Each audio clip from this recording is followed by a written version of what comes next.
Hello दोस्तों, तो कैसे हैं आप सभी लोग। मैं उम्मीद करूंगा कि आप लोग बहुत अच्छे होंगे। जैसा कि हमने इस चैप्टर में प्रकाश का परावर्तन तथा गोलीय दर्पण प्रकाश का अपवर्तन के बारे में उसमें पहले प्रकाश का परावर्तन के बारे में हमने पढ़ लिया था तथा सूत्र लेंस के बारे में भी हमने पढ़ लिया था। और ये इस चैप्टर का तीसरा वीडियो होने वाला है। इसके बाद हम नेक्स्ट इसके क्वेश्चन पर भी बात करेंगे। इस टाइम हम पढ़ेंगे प्रकाश का अपवर्तन। तो आइए दोस्तों, बिना समय जाया किए करते हुए हम अपने इस हेडिंग को पढ़ते हैं। क्या कह रहा है? प्रकाश का अपवर्तन। जब प्रकाश का एक पारदर्शी माध्यम दूसरे माध्यम में प्रवेश करता है तो दूसरे माध्यम में जाने पर इसका वेग तथा दिशा बदल जाती है। इस घटना को प्रकाश का अपवर्तन कहते हैं। मतलब जब कोई प्रकाश की किरण एक माध्यम से दूसरे माध्यम में जाता है तो उसकी दिशा और वेग दोनों परिवर्तित हो जाती है। तो इस घटना को क्या करते हैं? प्रकाश का अपवर्तन कहते हैं। बिल्कुल शॉर्ट में इसकी डिफिनीशन है दोस्तों, इसे याद कर लीजिएगा। इसके दो नियम है। पहला नियम क्या कह रहा है? आपतित किरण आपतन बिंदु पर अभिलंब तथा आपतित किरण एक ही तल में होते हैं। मतलब बोल रहा है कि जो आपतित किरण होती है आप और आपतन बिंदु, अभिलंब तथा आपतित किरण एक ही तल में होती है। मतलब तीनों चीज़, आपतित किरण, आपतन बिंदु और अभिलंब तथा अपवर्तित किरण, ये तीनों क्या होते हैं? एक ही तल में होते हैं। और दूसरा नियम क्या बोल रहा है?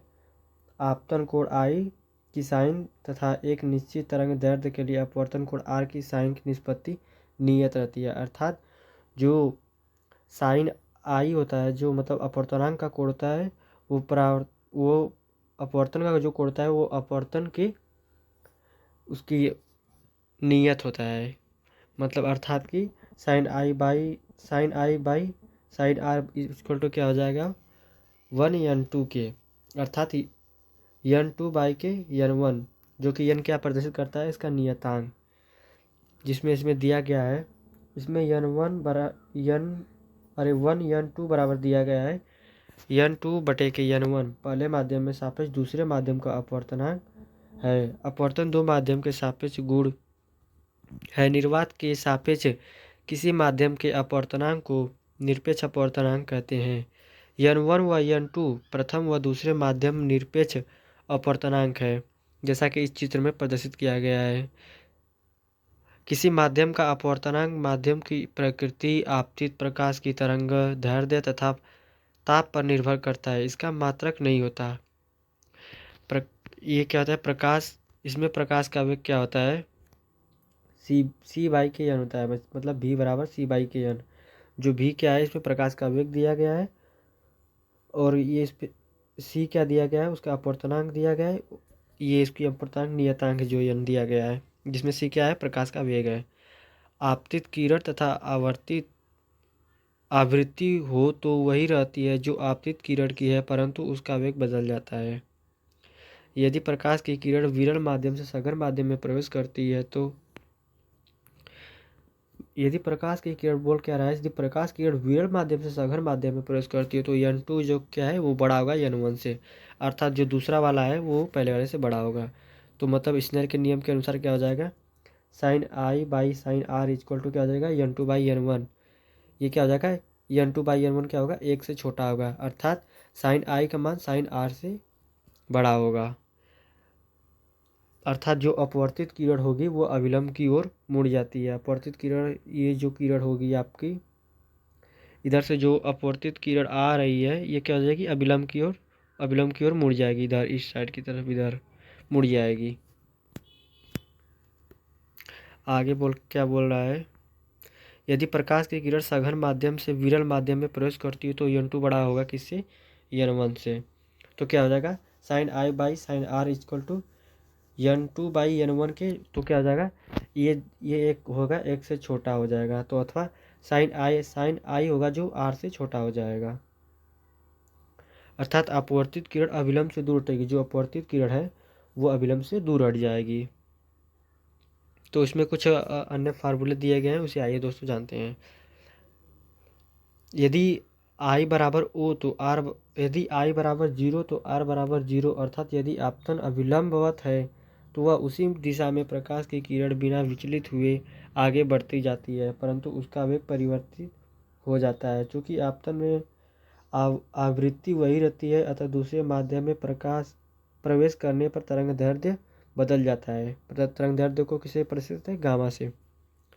स्नेल के नियम के अनुसार क्या हो जाएगा? Sine i by sine r equal to n2/n1, अर्थात c बटे के v2 पूरे के बटे c बटे के v1 हो जाएगा। तो इसको ऊपर की तरफ प्रशांतर कर देंगे तो क्या हो जाएगा? v1 c से c कैंसिल हो जाएगा तो क्या हो जाएगा? v1 बटे के v2, जो क्या हो जाएगा? इसे हम इस शॉर्ट फॉर्म में लिख सकते हैं साइन आई। आइए दोस्तों समझते हैं विस्तार से। साइन आई इक्वल टू क्या लिख सकते हैं? साइन आई इक्वल टू लिख सकते हैं हम n2/n1, और उसके बराबर लिख सकते हैं v1/v2, और उसके बराबर लिख सकते हैं तरंग दैर्ध्य पहला और तरंग दैर्ध्य दूसरे का मान बटे के दूसरे का मान। जब प्रकाश की किरण एक माध्यम से दूसरे माध्यम में जाती है तो प्रकाश आवृत्ति भी जो नियत रहता है, मतलब एक माध्यम से दूसरे माध्यम में जाती है तो उसका प्रकाश आवृत्ति क्या होती है? नियत रहती है, और उसका वेग की ओर परिवर्तित होता है। अर्थात n इक्वल टू क्या हो जाएगा? तरंग दैर्ध्य a गुणे भी का मान और बटे के तरंग दैर्ध्य m गुणे भी का मान, अर्थात gamma a by gamma m हो जाएगा। और जब प्रकाश क्या हो जाएगा? जब प्रकाश वायु से कांच में जाती है तो इसकी तरंग दैर्ध्य घटती है। मतलब जब प्रकाश जो है वायु से कांच में जाती है तो इसकी तरंग दैर्ध्य क्या हो जाती है? घट जाती है। आइए दोस्तों अब इसके बारे में समझते हैं। अगली हेडिंग क्या है? प्रकाश की किरणों की उत्क्रमणीयता। मतलब उत्क्रमणीयता मतलब क्या बोल रहा है दोस्तों, इसके बारे में जानते हैं। जब प्रकाश की किरण पहले माध्यम से दूसरे माध्यम में परिवर्तित करती है तो इसे स्नेल के नियम द्वारा इस नियम से समझते हैं हम। तो क्या हो जाएगा? Sine i by sine r बराबर 1n2 के हो जाएगा। तो प्रकाश का उत्क्रमणीयता होता है यदि किरण दूसरे माध्यम से आपतन कोण आर पर पहले माध्यम में प्रवेश करे, तो चित्र में इसमें दिया गया है। तो क्या हो जाएगा? पहले मतलब बोल क्या रहा है? दूसरे माध्यम से पहले माध्यम में अब जा रहा है तो क्या हो जाएगा? उसमें पहला वाला था क्या? Sine i by sine r के था। अब ये हो जाएगा sine r by sine i बराबर 2n1 के हो जाएगा। इसे समीकरण 1 मान लेते हैं, इसे समीकरण 2 मान लेते हैं। अब बोल क्या रहा है? 2n1 दूसरे माध्यम के सापेक्ष पहले माध्यम का अपवर्तनांक समीकरण 1 और 2 से, मतलब जो समीकरण 1 आएगा उस समीकरण 2 से गुणा करेंगे तो क्या हो जाएगा? 1 के बराबर हो जाएगा। तो मतलब 1n2 इंटू 2n1 बराबर 1 के। तो अब निकालेंगे 2 क्या हो जाएगा? 2n1 बराबर के 1/के 1n2 के हो जाएगा। यदि इसमें ये तो दो मादे के लिए था। अब यदि इसमें बोल क्या रहा है कि इसमें 1 2 3 हो, तो मतलब इसमें जो है 3 माध्यम हो तो उसे हम बीच वाले माध्यम को किस प्रकार से ज्ञात कर सकते हैं। तो हम क्या करेंगे उसे भी समझते हैं दोस्तों। तो क्या हो जाएगा? जो 1n2 इंटू 2n3 के और इंटू 3n1 बराबर क्या हो जाएगा? 1 के। मतलब तीनों गुणा करेंगे तो बराबर 1 के आता है। तो उसके अनुसार से जो उसमें से डिवाइड कर देंगे तो क्या हो जाएगा? 2 निकालेंगे, 2n3 का निकालेंगे तो क्या हो जाएगा? उसके बराबर 1/के 1n2 के और क्या हो जाएगा? इंटू 3n1 के। तो इसके बराबर क्या हो जाएगा? अब ये जो है 3n1 को अगर इसे चेंज करेंगे तो इसे हम क्या लिख सकते हैं? अगर दिया रहेगा तो 1/के हो जाएगा। अगर हम इसे लिखेंगे 1n3 के लिखेंगे तो 1/के हो जाएगा, यानी कि ये ऊपर चला जाएगा। तो क्या हो जाएगा? 1n3/के 1n2 के हो जाएगा। आगे दोस्तों देखते हैं क्रांतिक कोण। क्रांतिक कोण क्या बोल रहा है? जब प्रकाश की किरण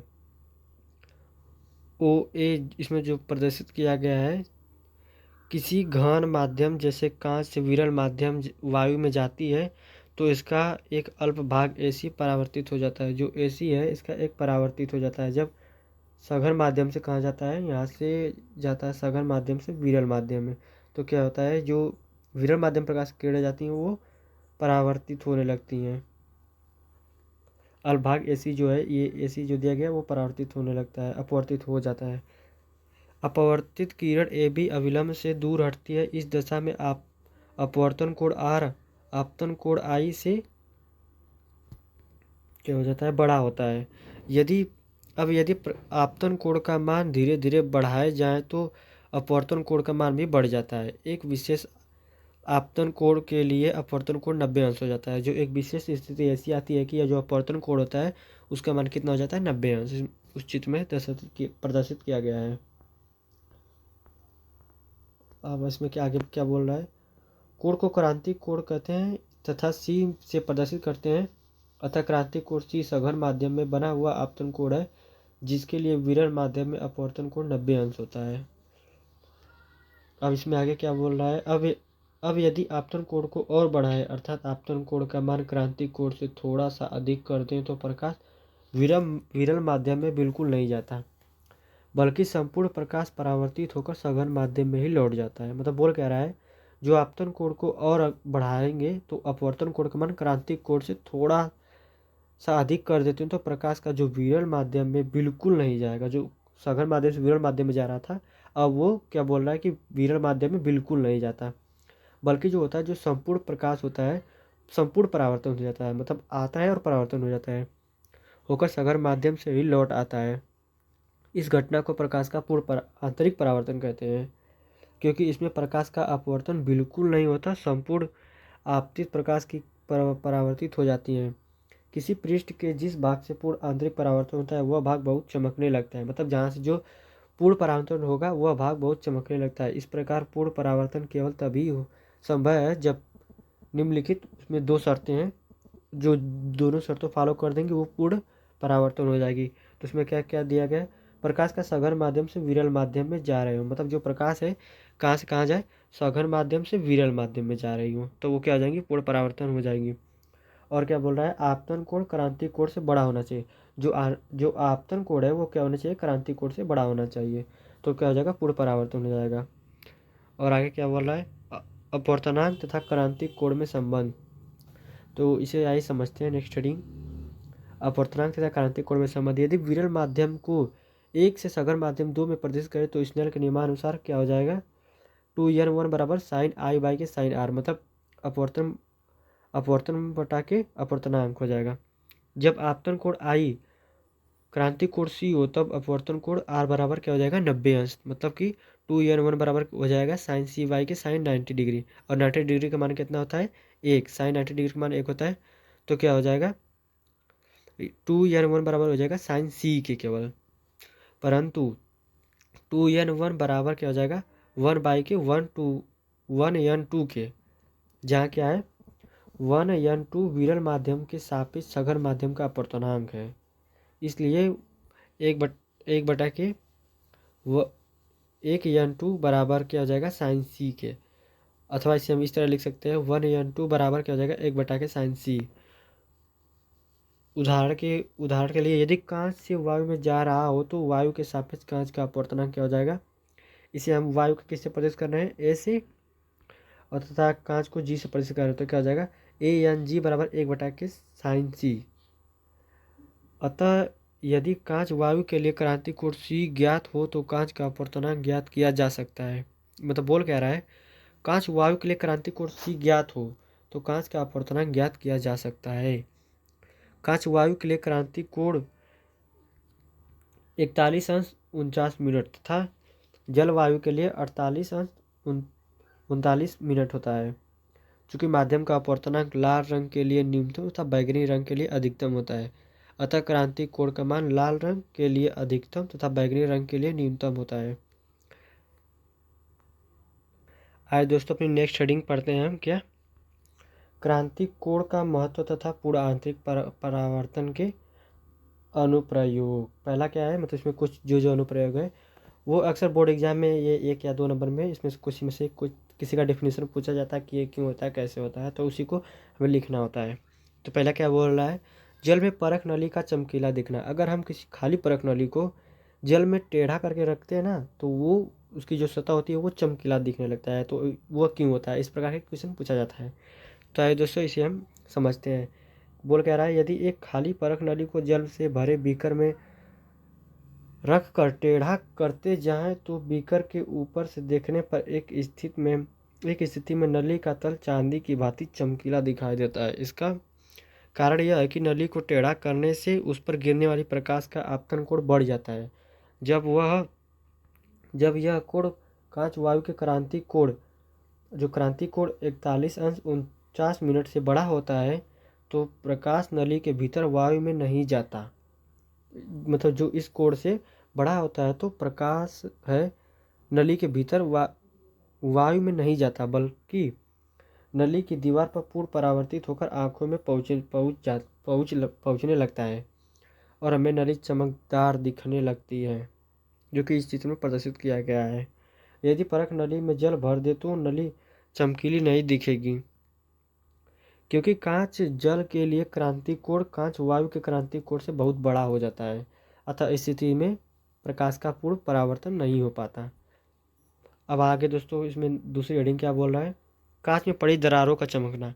मतलब अक्सर हम देखते हैं कि कांच में जो कुछ दरारें हो जाती हैं तो वो चमकती क्यों है, तो उसी को ये बता रहा है कि कांच में जो दरारें होती हैं वो क्यों चमकती हैं। जब खिड़की में लगा कांच चटक जाता है तो उसमें दरारें पड़ जाती हैं, जिससे वायु की पतली परत आ जाती है। ये दरारें देखने में चमकती दिखाई देती हैं। इसका कारण है कि इन दरारों पर पड़ने वाले टेढ़े प्रकाश को वायु की परत में नहीं जाता, बल्कि कांच वायु के सीमा के पृष्ठ से पूरा परावर्तित होकर आंखों में पहुंच जाता है। इस प्रकार यदि कांच अथवा जल के भीतर वायु का कोई बुलबुला हो तो वह भी बहुत चमकीला दिखाई देता है। अगली नेक्स्ट हेडिंग क्या बोल रहा है दोस्तों, हीरे का चमकना। हीरा क्यों चमकता है, तो उसे आइए दोस्तों समझते हैं। हीरे से वायु में आने वाली किरणों के लिए क्रांति कोण बहुत कम, केवल 24 अंश होता है। मतलब जो वायु से प्रकाश की किरणें आती हैं वो क्रांति कोण का मान केवल कितना होता है, 24 अंश होता है। अतः जब बाहर का प्रकाश किसी कटे हुए हीरे में प्रवेश करता है तो वह उसके भीतर विभिन्न तलों पर बार बार पूर्ण परावर्तित होता रहता है। जब किसी तल पर आपतन कोण 24 अंश से कम हो जाता है तब ही प्रकाश से बाहर आ पाता। मतलब ये प्रकाश की किरण कब बाहर आएगा, जब 24 अंश से कम हो जाएगा तब प्रकाश बाहर आ जाता है। इस प्रकार हीरे में सभी दिशाओं में से प्रवेश करने वाले प्रकाश केवल कुछ ही दिशाओं में हीरे से बाहर निकलता है। अतः इन दिशाओं से देखने पर हीरा अत्यंत चमकदार दिखाई देता है। अगला क्या बोल रहा है, रेगिस्तान में मरीचिका का बनना। अक्सर देखते हैं कि बहुत आता है दोस्तों, ज़्यादातर पूछा जाता है यही, रेगिस्तान में मरीचिका का बनना क्यों, ऐसा क्यों प्रतीत होता है कि हमें मतलब कोई ब्रिज लगा रहेगा उसकी प्रतिबिंब उल्टी दिखाई देती है तो हमें प्रतीत होता है कि वहाँ पर कोई जल या जलाशय का स्थान है, जिससे बहुत मतलब आदमी भ्रमित हो जाते हैं। तो ऐसा क्यों होता है वो दोस्तों हम देखते हैं। कभी कभी रेगिस्तान में यात्रियों को दूर पेड़ के साथ साथ उसका उल्टा प्रतिबिंब भी दिखाई देता है। अतः इन्हें ऐसा भ्रम हो जाता है कि वहाँ कोई जल का तालाब है जिससे पेड़ का उल्टा प्रतिबिंब दिखाई दे रहा है, परंतु वास्तव में वहाँ तालाब क्या होता है, नहीं होता है। ये ऐसा क्यों होता है, जब सूर्य की गर्मी से रेगिस्तान का रेत गर्म होता है तो उसे छूकर पृथ्वी के पास की वायु अधिक गर्म हो जाती है। जब सूर्य की गर्मी में रेगिस्तान का रेत बहुत गर्म होता है तो उसे छूकर जो वायु चलती हैं वो और अधिक गर्म हो जाती हैं। इसे कुछ ऊपर तक वायु की परतों का ताप लगातार घटता जाता है। अतः वायु की निचले वाली परत अपेक्षाकृत विरल हो जाती है। जब पेड़ से प्रकाश किरणें पृथ्वी की ओर आती है तो उन्हें अधिकाधिक विरल परतों से होकर आना पड़ता है, इसलिए प्रत्येक परत पर अपवर्तित किरण अभिलंब से दूर हटती है। अतः प्रत्येक अगली परत पर आपतन कोण बढ़ता जाता है तथा किसी विशेष परत पर क्रांति कोण से बड़ा हो जाता है। इस परत पर किरण पूर्ण परावर्तित होकर ऊपर की ओर चलने लगती है, चूँकि ऊपर वाली परतें अधिकाधिक सघन है। अतः ऊपर उठती हुई किरणें अभिलंब की ओर झुक जाती है। जब यह किरण यात्री की आंखों में प्रवेश करती है तो उसे पृथ्वी के नीचे से आती हुई प्रतीत होती है तथा यात्री को पेड़ का उल्टा प्रतिबिंब दिखाई देता है। आगे क्या बोल रहा है दोस्तों, ठंडे देशों में मरीचिका, इसे हम इंग्लिश में क्या बोलते हैं, लूमिंग। मतलब ये लूमिंग क्या है, मतलब जिससे मतलब कि उसका उल्टा प्रतिबिंब हमें हवा में दिखाई देने लगता है। तो ये ऐसा क्यों होता है दोस्तों, आइए देखते हैं। बहुत ठंडे देशों में समुद्र पर अथवा बर्फ के क्षेत्रों में दूर की वस्तुओं का प्रतिबिंब वायु में उल्टे लटके दिखाई देते हैं। इसका कारण यह है कि जल तथा बर्फ से लगी वायु की परतें ठंडी होने के कारण सघन हो जाती हैं और ऊपर की परतें क्या हो जाती हैं, विरल हो जाती हैं। अतः समुद्र के जल पर तैरते जहाज से चलती किरणें ऊपर की ओर जाती हैं, वायु की परतों पर अपवर्तित होकर अभिलंब से दूर हट जाती हैं और किसी विशेष परत पर पूर्ण परावर्तन के पश्चात नीचे आने लगती हैं। जब ये किरणें व्यक्ति की आंखों में पहुंचती हैं तो उन्हें जहाज का उल्टा प्रतिबिंब ऊपर वायु में लटका हुआ दिखाई देता है। नीचे की परतें भारी होने के कारण चलायमान नहीं होती, अतः यह प्रतिबिंब स्थिर दिखाई पड़ता है।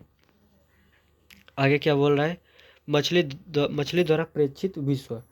ये भी अक्सर दोस्तों पूछा जाता है कि मछली का प्रेक्षित विश्व को समझाइए, मतलब कि जो मछली किसी चारे को किस प्रकार से देखती है, तो वो शंकु के आकार की मतलब तरह दिखती है, जैसा कि इस चित्र में प्रदर्शित किया गया है। तो आइए इसे जानते हैं। माना एक मछली जल में इस गहराई पर जल के पृष्ठ पर निकट वस्तु रखी से चलने वाली किरणें वायु जल अंतरापीठ से जल में प्रवेश करती है तथा मछली की आंख पर जल वायु मध्यम के युग्म के लिए क्रांति कोण सी 49 अंश बनाती हैं तथा वस्तुएं मछली को दिखाई देने लगती हैं। मछली के लिए बाहरी क्षेत्र सममित है, अतः जल में स्थित मछली को पूरी बाहरी संसार शीर्ष केवल 98 डिग्री के शंकु के भीतर दिखाई देती हैं।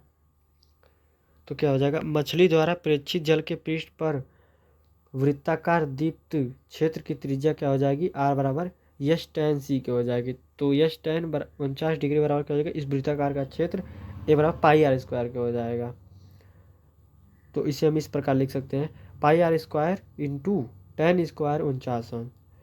इसमें अगर दोस्तों आपसे इस प्रकार के क्वेश्चन किया भी जाएगा तो इसमें जो 49 डिग्री दिया गया है उसका वैल्यू भी आपको दी गई होती है। स्पष्ट जल के पृष्ठ पर मछली को दिखाई देने वाला वृत्ताकार क्षितिज की त्रिज्या जल के पृष्ठ से मछली की गहराई h पर निर्भर करती है।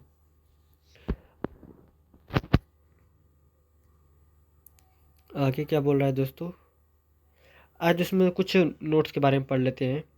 तो क्या बोल रहा है, क्रांतिक कोण का मान भिन्न भिन्न माध्यम के युग्म के लिए भिन्न भिन्न होता है। जो क्रांतिक कोण का मान होता है भिन्न भिन्न माध्यमों के लिए भिन्न भिन्न होता है।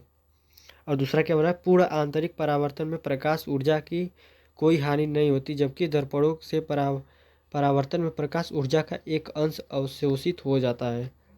और तीसरा क्या बोल रहा है, वायु के सापेक्ष हीरे का अपवर्तनांक 2.4 तथा हीरा वायु के लिए क्रांतिक कोण 24.4 अंश होता है। इस कारण हीरा अत्यंत चमकता है। इसे हम 24 अंश भी लिख सकते हैं, जो कि इसका दिया गया है अपवर्तनांक 24 अंश। तो thank you for watching friends, और अगले वीडियो में हम पढ़ेंगे इस अध्याय के जो है प्रकाश का परावर्तन, गोलीय दर्पण तथा प्रकाश का अपवर्तन के कुछ क्वेश्चन को जो कि अक्सर परीक्षा में पूछे जाते हैं। ये जो प्रकाश का परावर्तन, गोलीय दर्पण तथा प्रकाश का अपवर्तन है, ये इसमें से केवल 7 नंबर के क्वेश्चन पूछे जाते हैं, जो कि इसमें मैंने आपको इसमें 7 नंबर तो कहीं नहीं जाने वाले हैं दोस्तों।